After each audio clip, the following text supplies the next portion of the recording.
Hey, it's me and I'm back again. So, trying to put my face together a little bit, and I'm ranting about why it sucks to be single. So, shockingly, I have been single for over 16 years now. My last real relationship, what I would consider a real relationship was way back in 2005. It's now 2021. I have had a couple of did some dating on and off. The last dating I did was probably over 2 years ago now. Yeah. Several years ago, I was in a not so nice, rather abusive relationship, and I got away from that, thank God. But it wasn't fun, and so that only lasted like a couple months, so I don't even count that as a relationship. It was just like some dating, and it turned out not good. So I got out of that situation and I moved on. So basically, my last real relationship wasn't until 2005. Sad but true. So part of that is because I guess I have like some social anxiety going on. I have anxiety in general, but I'm not outgoing. Like, I can pretend to be. Like, most people that know me have no idea how bad I got the anxiety, because I had it so well for years. People didn't know. I used to drink a lot more before I had my daughter. I used to drink quite a bit to kind of help me make it through life, you know? Because like literally I couldn't go on a job interview without drinking. Like, I would get so nervous I would feel sick and I would make a complete idiot out of myself. However, if I had a little something to drink before I went, I would get the job because I would be calm enough to talk correctly and all that stuff. Long story short, I eventually got on antidepressants and all these anti-anxiety medications and stuff. For years, I took these pills. They never really helped me. They just kind of sedated me. Was never able to work a regular 9-to-5 job. I always, hustled my way into making money, but never able to work a regular 9-to-5 job with regular employees and stuff. So I would always do things to work for myself or something, so I didn't have to deal with a lot of people, because I just can't handle it. Now, I tried these jobs, but I would have such a bad panic attack at these jobs I couldn't function. So I think that's one reason why I've been single so long, is because I don't really go anywhere to meet anybody. And then after I had my daughter, I really didn't go anywhere. Yeah.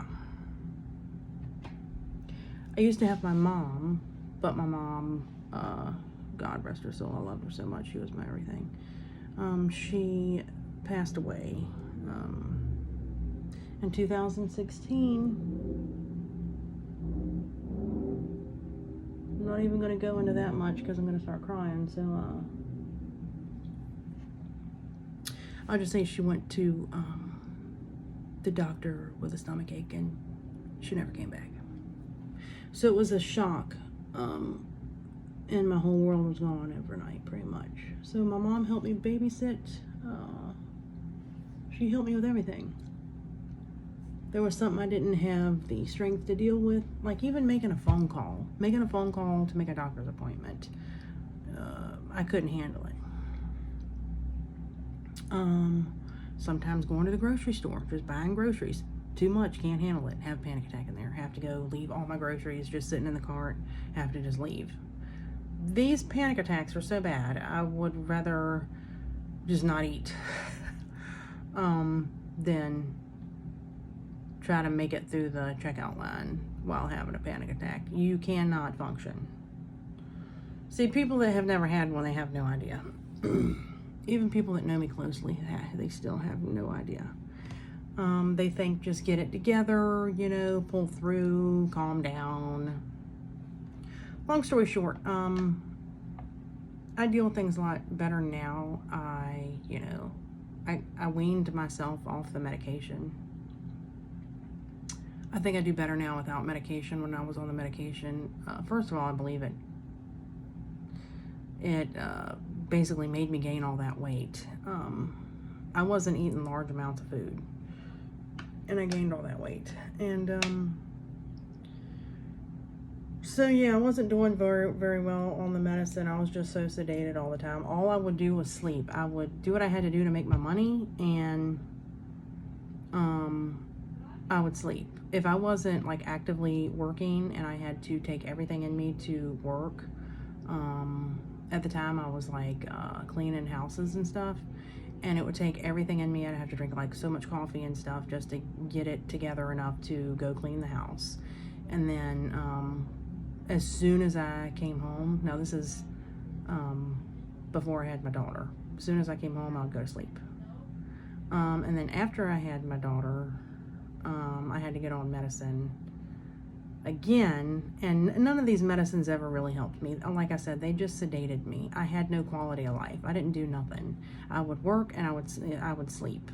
When my mom was here, I wouldn't have made it without her, because I had no energy. Like, I would take care of my daughter, but there was several times, like pretty much on a daily basis, I would need a nap. And if she wasn't there to help me take care of my daughter for me to get that nap, I don't know what I would have done. I didn't have no help anywhere else. I'm a single mom. Have been a single mom. You know, not even going to get into what the deal is with that, but just know that I've done everything on my own, and I don't get no help. No help. So that's that. And so now I don't have mom to help me out anymore, and it's hard, you know. And I used to have her, if I did want to go out on a date or go meet somebody new, she would watch my daughter for me. Now I don't have that. So I just felt like, and it took everything in me to go meet somebody new. Like, that's very stressful for me, you know, more stressful than just your average nervousness. So then after she passed away, I was like, well, I'm just going to give up, because I don't have a sitter. I'm not going to have my daughter around all these different people. I can't have them around her until I can trust them, and I can't meet them without her because I don't have a sitter. So there's no way I can work this out. So I'm just going to have to be single until she's grown, I guess. So I don't know how to date, I guess you would say. Now, I do have someone that would watch her every once in a while. But I'm not sure it'd be consistent enough to get to know somebody. You know, and now since the pandemic and school and all this stuff, I'm homeschooling, so I don't even have the luxury of getting that little bit of a break when she's at school. She's literally with me all the time. There is no sending her to her dad's on the weekends or anything. I get no break. Love my daughter dearly, but you know, whereas most single parents, a lot of them can send them to their dads on the weekend or anything. I don't have that option. So, yeah. So that kind of goes into why I've been single so long. Also, the dating scene is just so crazy now. Like, I don't understand. This might get a little graphic in my language here, but I'm just going to be honest with you and tell you what they say. Okay, so in the first couple text messages, if you are texting between somebody, I have tried a couple of apps online to meet people, or just to have somebody to talk to or something. And in the first couple text messages, they say, so, do you suck? This will be grown-ass men asking me this question. Within the first 2 minutes of conversating back and forth with me on text message, it's, do you suck?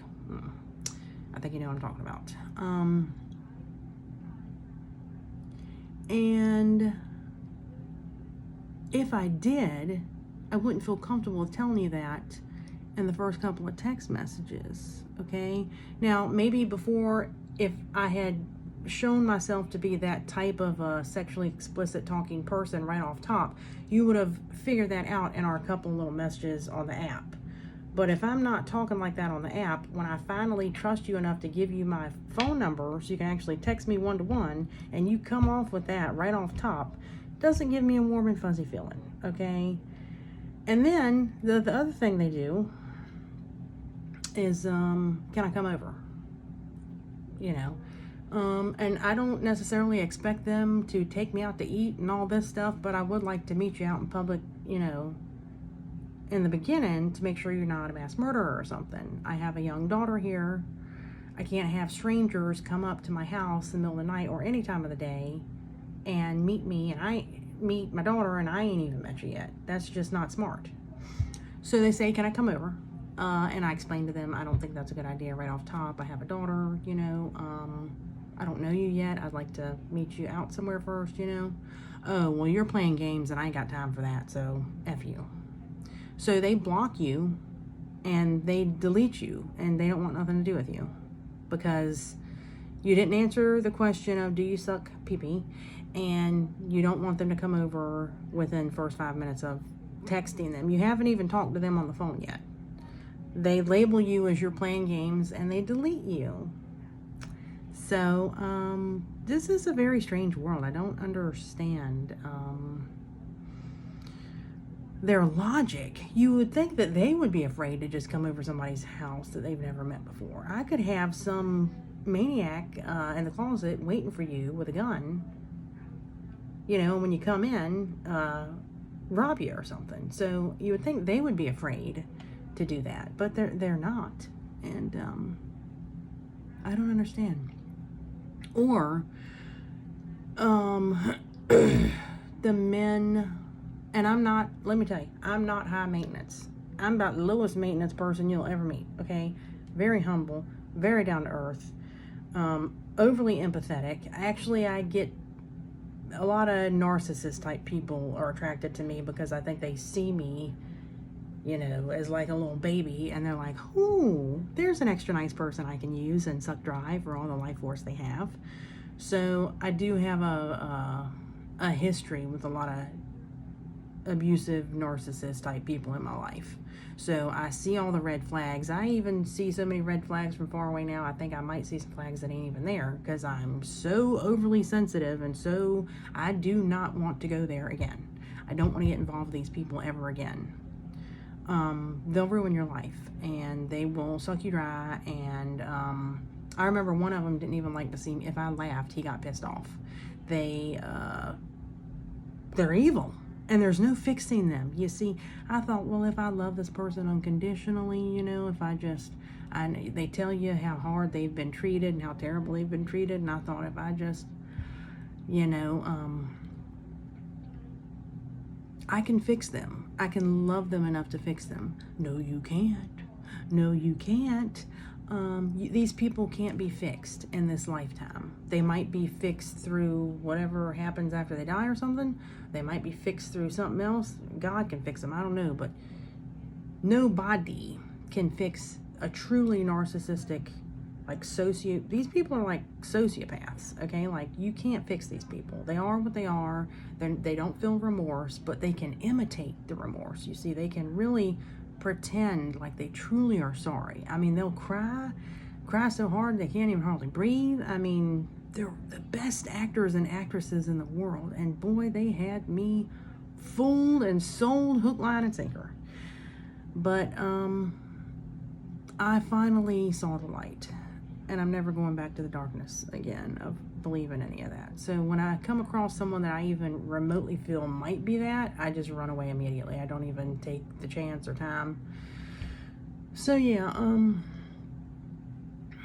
it's hard, you know, and people in the cancel culture, and you say one thing they don't agree with, or one thing they question, and they're like, oh, no.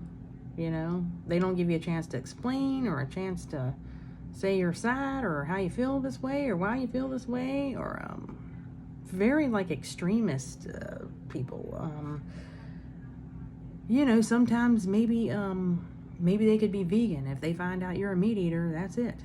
You know, or if they're one religion and you're another religion, you know, y'all can't have a conversation. They're just so, you know, into what they believe in. They don't want to hear what you have to say, you know. And I don't care what you are. As long as you're a good person, you're good to me. I don't care what religion you are. I don't care what color you are. I don't care if you're gay, straight, A, B, C, D, E, F, G. I don't care. I just want you to be a good person, you know. So it's just very, very strange world we live in now, and nothing makes sense to me anymore. And yeah, I don't know if I'll ever find anybody ever again, and that's a very depressing thought, but that's just the truth. I mean, the search ain't going too good. I'm really not searching. I kind of gave up on it, actually, but in the back of my mind, I kind of hope sometimes maybe I'll come across that person just by chance, which I really don't go anywhere. So see, it's a loop. Sometimes I'll want to do things, and I'll be like, oh, well, when I find a man to do these things with, then I'll do these things. Like, you know, I'd like to go on hikes and things that I don't feel necessarily safe doing it, just me and my daughter by ourselves. I would like to go biking in, like, the woods and stuff. But I'm like, oh, one day I'll find a man and we can do these things. And then I'm like, well, if I don't go out and do some things, I'm never going to find a man. So I feel like I'm in a dead end here. And people are like, oh, go to meetups and groups and all this stuff. I don't think I can do it, man. I think I would have to be in a situation where I met somebody in an organic way. I'm trying to figure out how to do that. I'm just not exactly sure. Anyway, so I'm single, and I think I'm going to be single for quite a while longer. And I'd prefer it not be that way, and I do get very lonely sometimes, but I mean, I'd rather be single than be miserable with somebody, because that's an even worse feeling. I've been there before. You got somebody laying right next to you, and you feel so alone.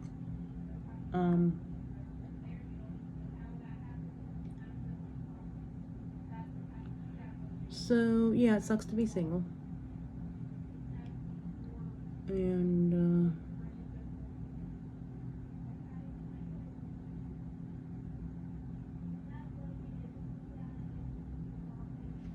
for a woman, it really sucks to be single because you have to do everything yourself. I'm not talking about making money. I'm talking about something to my stuff that typically you would hope you got a man for. You know, taking out the heavy trash, bringing in heavy groceries out the car, yard work, you know, especially if you're a single parent, you know, and especially if you're homeschooling, it's a lot to take on. You have to make the money, you're paying all the bills, you're taking care of your child. Now at this point, homeschooling, so I have to figure out a way to homeschool my child, you know, make sure she's taken care of emotionally, physically, in every kind of way. Try to take care of myself. I have the yard work to do, the housework to do, the cleaning, the cooking, the laundry, the errands, the doctor's appointments, the dental appointments, the eye doctor appointments, the therapy appointments, the occupational therapy appointments, the mental health appointments, the this, the that, the, you know, the extracurricular activities, the classes, all this stuff, you know. And especially if you're someone with an anxiety disorder, it can be very, very, very overwhelming, especially when you feel like nobody understands. And especially when you hate being the way that you are. You know, I wish I could enjoy going to the grocery store, and I wish, there's a lot of things I don't do that I wish that I could do because of my anxiety. There's a lot more things that, see, I felt comfortable and confident when I was with a man that I felt safe with because I felt like he had my back. So it's like I almost didn't have an anxiety disorder when I was with him because he had my back. I felt confident. I enjoyed going to the grocery store because someone was there with me. I didn't have to worry about every little thing. For me now, when I have anxiety and I go to a grocery store with just me and my daughter, I feel, oh, and I also have PTSD. So I feel overly protective and overly on. I feel like I can't relax and just look at vegetables and pick something good to eat out and put it in my cart. I am highly aware. I'm overly aware of my surroundings. When I get out the car, first of all, I never wear heels or a dress or anything.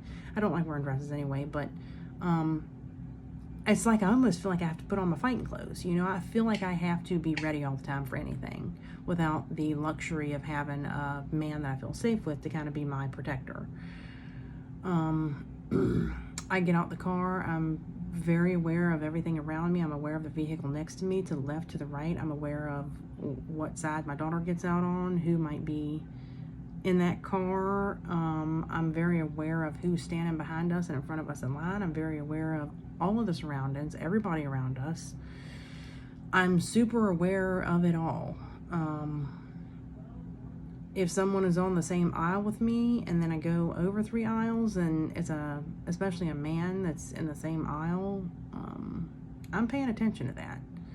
You know, crazy stuff happens every day, and I have a beautiful daughter, and I'm not taking any chances, and I'm not playing any games when it comes to keeping us safe.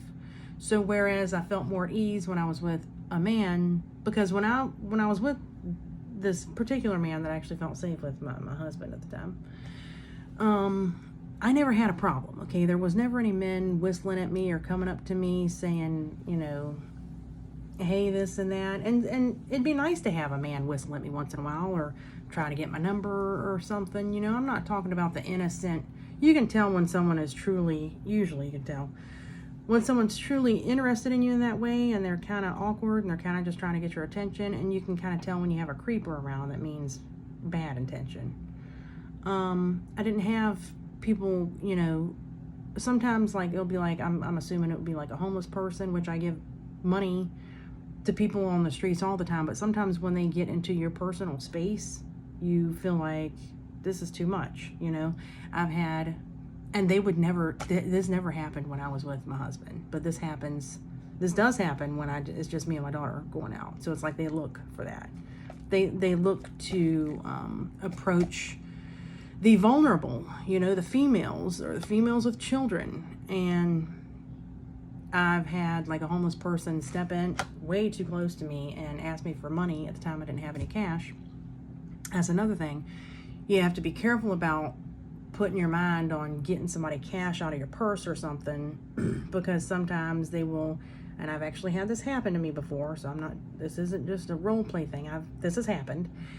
While you're looking down in your purse to get them something, they'll grab your whole purse or stick a gun to your head or something crazy like that. So I'm very aware of these things because I've had some crazy shit happen to me. So they step into my personal space, and when I say no, I don't have any money, they get an attitude problem. And I feel that negativity coming from them, and these are just things that I never had to deal with or even concern myself with when I was with a man. So it sucks to be single in so many different ways. You don't feel safe. You know, I just took my daughter on a road trip. We went to Tennessee, and I had hoped that I could feel confident. I mean, I felt as confident as I could, but the whole time I couldn't really enjoy myself because I just felt so scared and vulnerable the whole time. I thought, if I have a flat tire out here in the middle of the woods, I mean, I had AAA, but you know, it takes time for them to get to you. I was thinking I better get there before nighttime because it's just little old me and my kid, and if something happens, I don't know what I'm going to do. And I was basically afraid and scared the whole time I was out there in Tennessee. Then we were in the hotel, and every little noise I heard, I was like, oh God, somebody's gonna come in here and kill us. Thank God we made it back home, but it was it was supposed to be fun. It was supposed to be our vacation, and I'm glad she had fun. That's the only reason why I went. But for me, it was so stressful the whole time. I had safety on my mind the whole time. Every time we went, and that's another thing. I had got the hotel online, and it was my impression that it was the type of hotel where everything is on the inside, because they showed an inside pool.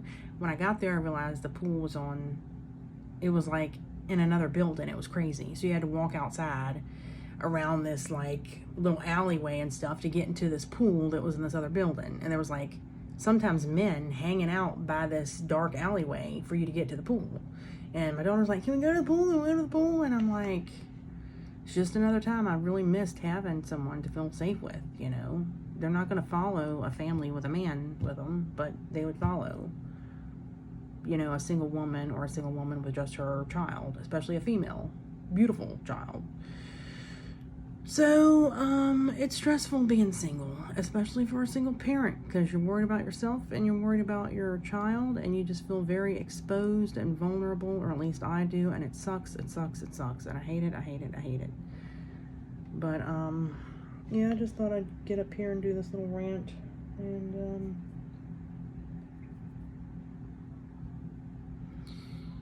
yeah, so now it's really time for me to go, for my appointment has coming up. It's coming up to get my hair retouched. So that's what I'm going to go do. Love you all. Please, if you have felt any of the way that I have felt, let me know so I know I'm not all by myself. Love you. Like, subscribe, share, all that stuff. And I'll see you next time. Bye.